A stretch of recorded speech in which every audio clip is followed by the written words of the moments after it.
Baru aja ada sebuah putusan pengadilan yang penting banget, yang dampaknya bisa terasa di seluruh Indonesia. Dua pasal karet yang selama ini sering jadi momok buat kebebasan berpendapat, akhirnya dinyatakan nggak berlaku lagi. Tapi, gimana ceritanya semua ini bisa berawal cuma dari sebuah diskusi di YouTube? Nah, mari kita bedah bareng-bareng. Oke, jadi kita bakal bedah kasus ini satu persatu.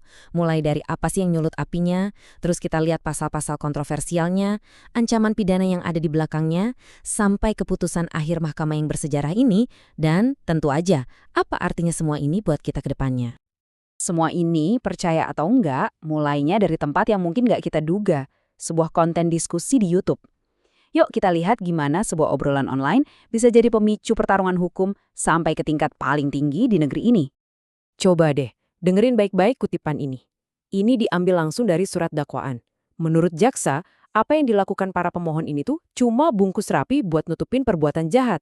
Ini nunjukin kalau tuduhan yang mereka hadapi itu serius banget. Nah, inilah dia pemicunya.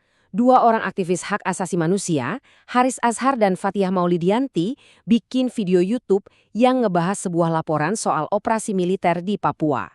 Diskusi inilah yang kemudian bikin mereka dilaporkan dan dijerat sama pasal-pasal yang bakal kita kulik lebih dalam sekarang. Oke, sekarang kita masuk ke jantung masalahnya nih, yaitu pasal-pasal soal kabar bohong yang ternyata warisan dari zaman dulu banget. Lihat deh perbandingannya. Ini penting. Pasal 14 itu spesifik, targetnya berita bohong yang sengaja disebar. Tapi lihat pasal 15, ini cakupannya lebih luas lagi. Bahkan kabar yang tidak pasti atau berlebihan aja bisa kena. Tapi, perhatiin, dua-duanya ini punya satu kata kunci yang sama-sama nggak jelas, keonaran. Nah, ini dia nih, biang keladinya, kata keonaran. Sebenarnya artinya apa sih? Nggak ada definisi hukum yang jelas dan pasti. Apakah kalau ada debat panas di media sosial, itu namanya keonaran? Atau demo damai di jalan? Justru karena nggak jelas inilah, pasal ini jadi pasal karet. Bisa ditarik-tarik dan melar kemana-mana, tergantung siapa yang pakai. Sejarah undang-undang ini jadi kunci banget buat ngerti masalahnya. Coba lihat lini masa ini. Dibuat tahun 1946, di tengah masa pancaroba yang situasinya emang lagi nggak stabil. Tujuannya waktu itu ya buat jaga ketertiban. Nah, pertanyaan besarnya, apa aturan yang dibikin buat kondisi darurat pasca kemerdekaan masih relevan buat Indonesia hari ini yang udah jadi negara demokrasi modern? Jadi, kalau disimpulkan, argumen mereka di mahkamah itu kira-kira begini. Pasal-pasal ini tuh produk zaman bahela, definisinya karet banget, nggak jelas, dan ujung-ujungnya cuma bikin orang jadi takut buat ngomong atau ngeritik pemerintah. Efeknya, itu yang biasa disebut chilling effect. Ternyata nggak cuma soal kabar bohong loh, ada ancaman hukum lain yang juga ikut digugat. Yuk kita geser ke bagian berikutnya, buat lihat gimana pasal pencemaran nama baik juga jadi masalah.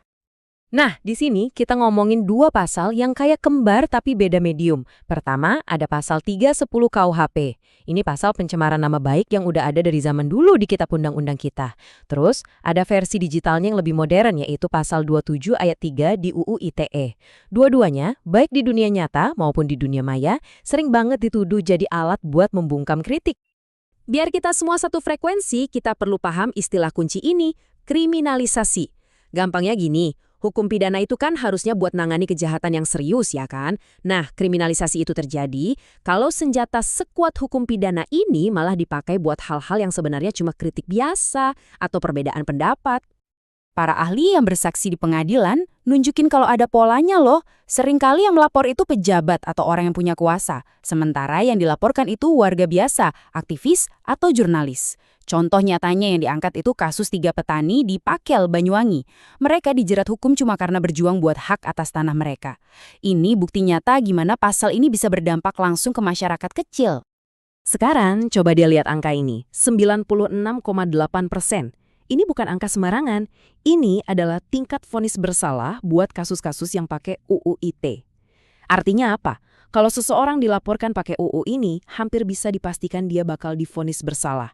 Bisa kebayang nggak sih betapa menakutkannya ancaman ini buat siapapun yang mau bersuara?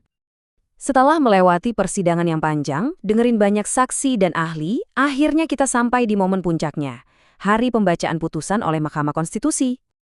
Dan inilah hasilnya. 2 kata yang ditunggu-tunggu, permohonan dikabulkan.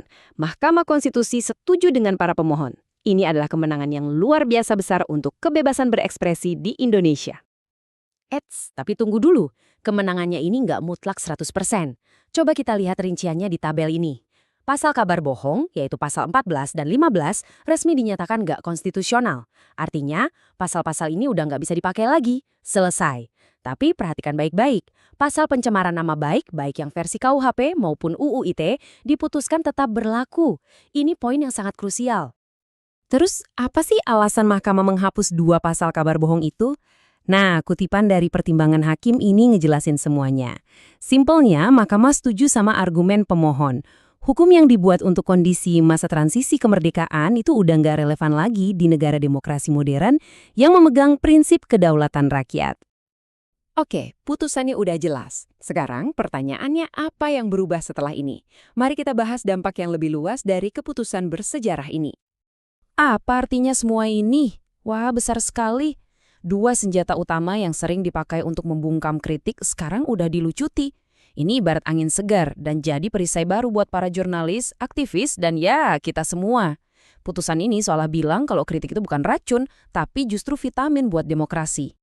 Jadi kalau kita tarik benang merahnya, pesan terkuat dari putusan Mahkamah Konstitusi ini adalah hukum itu harus relevan dengan zamannya. Aturan yang dirancang untuk masa perang atau transisi yang nggak bisa lagi dipaksakan untuk berlaku di negara demokrasi yang udah stabil dan modern. Jadi, apakah ini artinya era pasal karet udah benar-benar berakhir? Jawabannya, mungkin belum sepenuhnya. Pasal 14 dan 15 memang sudah almarhum, dan itu kemenangan besar. Tapi jangan lupa, pasal pencemaran nama baik di KUHP dan UU ITE itu masih ada dan masih bisa dipakai. Ini ninggalin kita dengan satu pertanyaan besar, apakah perjuangan untuk kebebasan berpendapat kita udah beneran selesai?